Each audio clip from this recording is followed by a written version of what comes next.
Bonjour Nathalie. Bonjour Jean-Philippe. Tu es chargée d'enseignement dans cette école et cet après-midi, tu vas jouer le rôle d'une consommatrice avisée et un peu geek. Effectivement, et quant à toi Jean-Philippe, en tant que professeur également au sein de cette école, je te vois plutôt dans un rôle de conseiller aux entreprises, notamment pour leur e-réputation. Les internautes, depuis de nombreuses années, sont à la tête de forums, de blogs ou encore de pages sur les réseaux sociaux.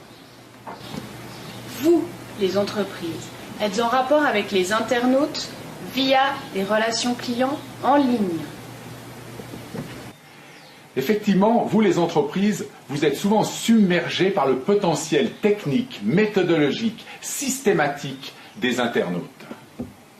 C'est vrai qu'à ce propos, je pourrais citer Fabrice Mouléon, qui fait partie de l'équipe du projet européen Leonardo Respect, et qui disait que les marques communiquent sur leur entreprise de responsabilité sociale de manière relativement classique et que peu d'entre elles ont déjà intégré les techniques de communication du Web 2.0.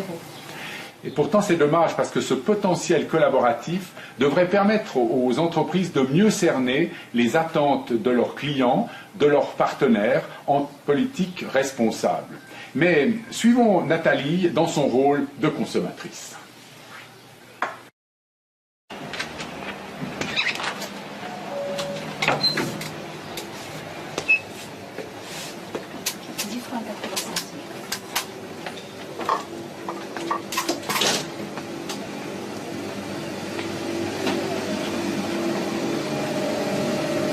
Bonjour, ma vie de consommatrice? Non, elle se passe en ligne.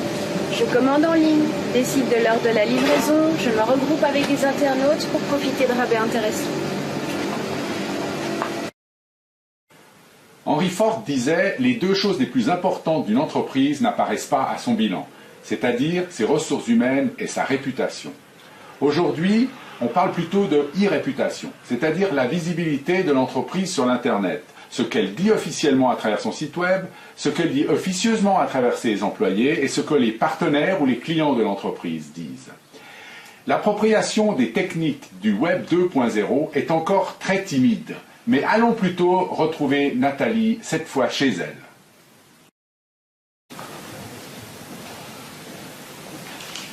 Lorsqu'une entreprise me plaît, j'aime la suivre sur Internet. Ça peut aller du classement d'hôtels au restaurant, me renseigner sur les entreprises elles-mêmes, suivre leur réputation, ce que les autres internautes disent d'elles, sur tous les types de réseaux sociaux.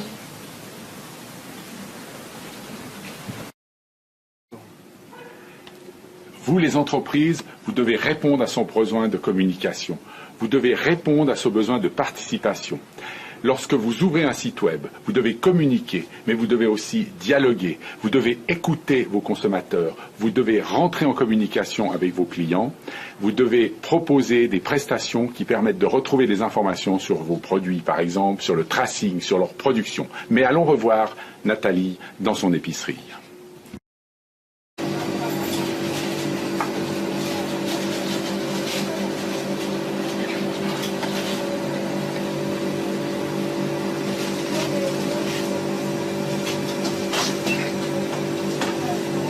J'utilise même des applications qui scannent mes produits de tous les jours. De cette manière, je peux savoir ce qu'ils contiennent et parfois même remonter leur fil de production. Bon Nathalie, on arrive au bout de cette petite présentation. Ce que j'ai retenu de tes démonstrations, c'est que communiquer sur sa responsabilité sociale, c'est améliorer son e-réputation. Tout à fait. De même que partager sur les réseaux sociaux, pour les entreprises, c'est répondre aux demandes à la fois des consommateurs et de tous les partenaires. Alors on peut conclure par un slogan. Entreprise, soyez maître de votre réputation sur le Web 2.0. Be master of your reputation on the Internet. Bye bye, au revoir. Au revoir.